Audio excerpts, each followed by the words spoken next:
Hello friend, welcome back to my channel. আশা করি তোমরা সবাই খুব ভালো আছো। আমিও আছি, কোনো রকম, অতটাও ভালো না। কারণ হচ্ছে গিয়ে রাতে ঘুম একদমই হয়নি। আর এখন তো আমাবতী চলছে, আমার মার কাছে যাওয়ারই খুবই ইচ্ছা হচ্ছে, কিন্তু মার কাছে যেতে পারছি না, এত রোদ। আর বৃষ্টিটা মানে খুবই কম হচ্ছে, সব জায়গায় হচ্ছে খবর পাচ্ছি, কিন্তু আমাদের এখানে হচ্ছে না। আর আজকে মনে হচ্ছে একটু একটু হবে, আর হলে খুবই আনন্দ পাবো। কারণ হচ্ছে গিয়ে এতটাই গরম, আর এতটা গরমের মধ্যে একটু বৃষ্টি হলে কার না ভালো লাগে বলো। চলো আজকে কি করি সেগুলোই তোমাদের দেখাই।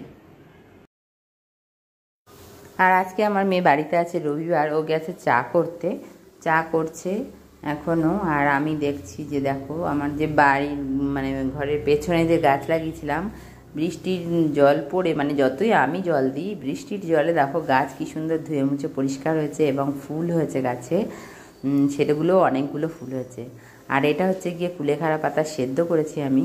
এখন আমি এইটার জল খাবো, কারণ এটার জল আমার একদম খেতে ভালো লাগে না ঠিকই, কিন্তু খেতেই হবে, কারণ আমার শরীরে রক্ত খুবই কম। আর আজকে হচ্ছে গিয়ে ভেন্ডি রান্না করব, এই জন্য ভেন্ডি কেটে নিয়েছি। ভেন্ডিগুলো কবে থেকে এনে ফ্রিজে পড়ে রয়েছে। আজকে ভেন্ডি পোস্ত বাটা করে রান্না করব। আর পোস্তটা না মিক্সার গ্রাইন্ডারে হয় না ঠিক মতন, তাই জন্য আজকে পাটায় বেটেই রান্না করব। তো ভেন্ডিতে পেঁয়াজ দিয়ে আর এই ভেন্ডিগুলো কেটে রেডি করে নিলাম। আর এটা আমার মেয়েকে মাথার মধ্যে ওই মানে একটা কোনো ইসে দিয়েছে, যেটা নাকি দিলে চুলটা ভালো হয়, কলা, তোমার ভাত টাত দিয়ে আরও কী সব দিয়ে ব্ল্যাক সিড দিয়ে বানিয়েছে পেস্ট, সেটা ও মাথায় দিয়েছে। আর দেখো শিলনোড়া দিয়ে আজকে আমি পোস্তটা বাটছি, এবং এই পোস্তটা বেটে আমি ভেন্ডিটা রান্না করব। পোস্ত বেটে ভেন্ডি খুব একটা রান্না করতে পারি না, কারণ গ্রাইন্ডারে হয় না। দেখো আমি ভেন্ডিটা রান্নাও করে ফেলেছি, তোমাদেরকে আর দেখালাম না। আর কালকের রয়েছে ডিম কষা, কিন্তু একটাই রয়েছে, মশলাটা রয়েছে। হ্যাঁ, আর এই যে এটা আমার মেয়ে খাবে, আর এই ডিমের অমলেটটা করে আমি ওর মধ্যে দিয়ে দেবো, তাহলে আমারও হয়ে যাবে, কারণ আমরা দুজনেই খাবার আছি। যাই হোক, এই ডিম কষা আর এই ভেন্ডি দিয়েই আমরা খেয়ে নেবো, মা মেয়ে দুজনে। আর বিকেলে তো দোকান থাকে, বিকেলের দোকানে থেকে যা রুটি বা তড়কা বা যাই করি না, কারণ নিরামিষ তরকারি, আজকে নিরামিষ তরকারি করার আছে দোকানে। আজকে আলুর দম করবো না, ওই যা থাকে তাই দিয়ে খাই। আর যদি কোনো তরকারি পাতি না থাকে তাহলে আমরা দুধ দিয়ে খেয়ে নিই। আর দেখো এই পেঁয়াজটা দিলাম কেন, ডিম কষাটা না একদম শুকনো শুকনো হয়ে রয়েছে। আর আমি শুধু পুরোটাই বেটে করেছিলাম, তাই আমার মেয়ে বলছে একটু ভাজা ভাজা যদি না লাগে তাহলে কেমন লাগে খেতে, তুমি একটু ভাজা ভাজা করে দাও, মানে পেঁয়াজ ভাজা ওর মধ্যে পড়বে, ওটা ওর খেতে ভালো লাগে। আমার ভাই এরকম খুব ভালোবাসে, যদিও আমার মার মতন করে আমি করতে পারলাম না। আমার মা আসলে আমার মাকে বলবে এরকম করে করতে। যাই হোক, চলো, আমার গ্যাসের ওভেন এসেছে, কিন্তু এখনও লাগানো হয়নি, তাই ইন্ডাকশানেই আমি রান্নাটা করছি। আর আমার এই কড়াইটা খুবই নড়ে, তোমরা দেখো যখনই রান্না হয় তখনই কড়াইটা খুব নড়ে। আসলে কড়াইটা 1-2 বছরের বেশি 2 বছরের বেশি হয়ে গেছে, কেমন একটু ব্যাকা মতন হয়ে গেছে, তবুও ইন্ডাকশানে এটা চলে দেখে এটাকেই বসাতে পারি আমি। আর দেখো ডিমের ঝোলটা আমি দিয়ে দিলাম, ঝোল নয় এটা পুরো, এখন একটু মাখা মাখা মতন করে নেব, কারণ এটা শুকনো ছিল। এটাকে জল দিয়ে আমি একটুখানি ফোটানোর ব্যবস্থা করছি। পেঁয়াজ ভেজে আগেই দিয়ে দিয়েছি, কারণ মশলাটা খুব ঝাল ঝাল হয়েছে। একটু তেল দিলাম, এই অমলেটটা দিয়ে দিলাম। এবারে ফুটলে আমরা এটাকে দিয়ে ভাত খাবো, আর ভেন্ডিটা দিয়ে ভাত খেয়ে নেব। আর ভেন্ডিটা একটু মুখে দিয়ে দেখলাম, জানো তো সত্যিই খুব ভালো হয়েছে খেতে। যাই হোক, এরপরে চলো আমরা খেতে বসি। আগে মেয়েকে দিয়ে দেবো।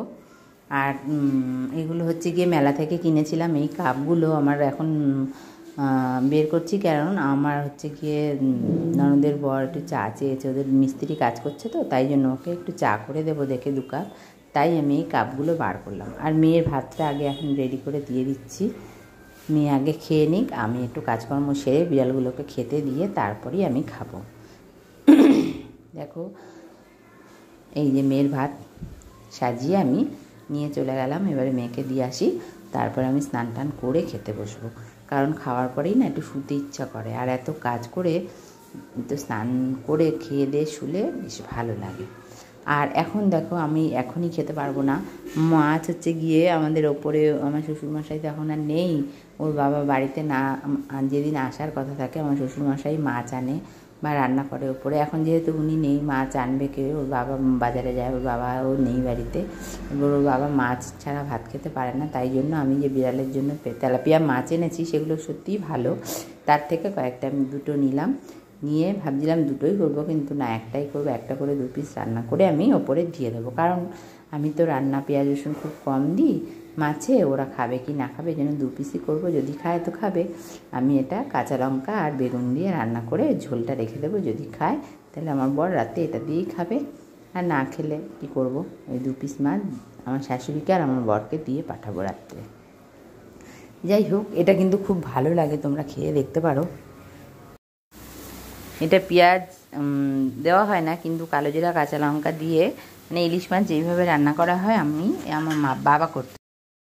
আর এই দেখো নতুন ওভেনটা চলে এসেছে, আমার মেয়ে ওপেন করলো এটা।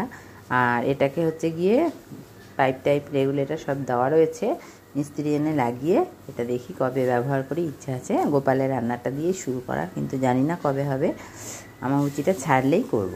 যাই হোক, আজকের মতন ভিডিওটা এখানেই শেষ করি। রাধে রাধে, তোমরা সবাই ভালো থেকো। আবার আসবো নতুন ভিডিও নিয়ে তোমাদের সাথে আবার গল্প করার জন্য।